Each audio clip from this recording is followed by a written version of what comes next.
So was he a deist, like Voltaire and Diderot, or a pantheist, like Spinoza, whose philosophy he admired? I believe in Spinoza's God, who reveals himself in the orderly harmony of what exists, not in a God who concerns himself with fates and actions of human beings. I don't try to imagine a personal God. It suffices to stand in awe at the structure of the world, insofar as it allows our inadequate senses to appreciate it. Albert Einstein. A quasi-mystical response to nature and the universe is common among scientists and rationalists. It has no connection with supernatural belief. Great scientists of our time who sound religious usually turn out not to be so when you examine their beliefs more deeply. One of Einstein's most eagerly quoted remarks is, "Science without religion is lame. Religion without science is blind." But Einstein also said, "It was, of course, a lie what you read about my religious convictions, a lie which is being systematically repeated. I do not believe in a personal God, and I have never denied this, but have expressed it clearly. If something is in me which can be called religious, then it is the unbounded admiration for the structure of the world, so far as our science can reveal it." Does it seem that Einstein contradicted himself? That his words can be cherry-picked for quotes to support both sides of an argument? No. By religion, Einstein meant something entirely different from what is conventionally meant. Here are two more quotations from Einstein to give a flavor of Einsteinian religion. "I am a deeply religious non-believer. This is a somewhat new kind of religion. The idea of a personal God is quite alien to me and seems even naive." In greater numbers since his death, religious apologists understandably try to claim Einstein as one of their own. Some of his religious contemporaries saw him very differently. In 1940, Einstein wrote a famous paper justifying his statement, "I do not believe in a personal God." This and similar statements provoked a storm of letters from the religiously orthodox. The Roman Catholic Bishop of Kansas City said, "It is sad to see a man who comes from the race of the Old Testament and its teaching deny the great tradition of that race." Other Catholic clergymen chimed in.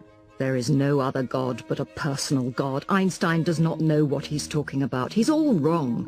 Some men think that because they have achieved a high degree of learning in some field, they're qualified to express opinions in all." Both he and the bishop thought that Einstein, being theologically untrained, had misunderstood the nature of God. On the contrary, Einstein understood very well exactly what he was denying. An American Roman Catholic lawyer, working on behalf of an ecumenical coalition, wrote to Einstein, "We deeply regret that you made your statement in which you ridicule the idea of a personal God. In the past 10 years, nothing has been so calculated to make people think that Hitler had some reason to expel the Jews from Germany as your statement. Conceding your right to free speech, I still say that your statement constitutes you as one of the greatest sources of discord in America." A New York rabbi said, "Einstein is unquestionably a great scientist, but his religious views are diametrically opposed to Judaism." The president of a historical society in New Jersey wrote a letter that so damningly exposes the weakness of the religious mind. "We respect your learning, Dr. Einstein, but there is one thing you do not seem to have learned, that God is a spirit and cannot be found through the telescope or microscope, no more than human thought or emotion can be found by analyzing the brain. As everyone knows, religion is based on faith, not knowledge. Every thinking person, perhaps, is assailed at times with religious doubt. My own faith has wavered many a time, but I never told anyone of my spiritual aberrations for two reasons. One, I feared that I might, by mere suggestion, disturb and damage the life and hopes of some fellow being. Two, because I agree with the writer who said, there is a mean streak in anyone who will destroy another's faith. I hope, Dr. Einstein, that you were misquoted and that you will yet say something more pleasing to the vast number of the American people who delight to do you honor." What a devastatingly revealing letter. Every sentence drips with intellectual and moral cowardice. The one thing all his theistic critics got right was that Einstein was not one of them.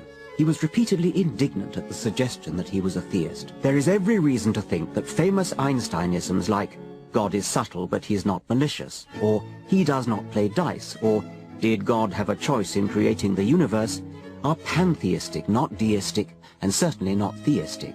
God does not play dice should be translated as randomness does not lie at the heart of all things. Did God have a choice in creating the universe means could the universe have begun in any other way? Einstein was using God in a purely metaphorical, poetic sense. So is Stephen Hawking, and so are most of those physicists who occasionally slip into the language of religious metaphor. The metaphorical or pantheistic God of the physicists is light years away from the interventionist, miracle-wreaking, thought-reading, sin-punishing, prayer-answering God of the Bible, of priests, mullahs and rabbis, and of ordinary language. Deliberately to confuse the two is, in my opinion, an act of intellectual high treason.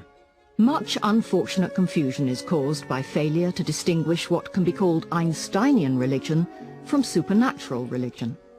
Einstein sometimes invoked the name of God, and he's not the only atheistic scientist to do so, inviting misunderstanding by supernaturalists eager to misunderstand and claim so illustrious a thinker as their own. The dramatic, or was it mischievous, ending of Stephen Hawking's A Brief History of Time, "For then we should know the mind of God," is notoriously misconstrued.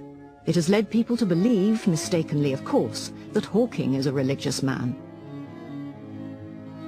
Carl Sagan in Pale Blue Dot wrote, How is it that hardly any major religion has looked at science and concluded, this is better than we thought, the universe is much bigger than our prophets said, grander, more subtle, more elegant.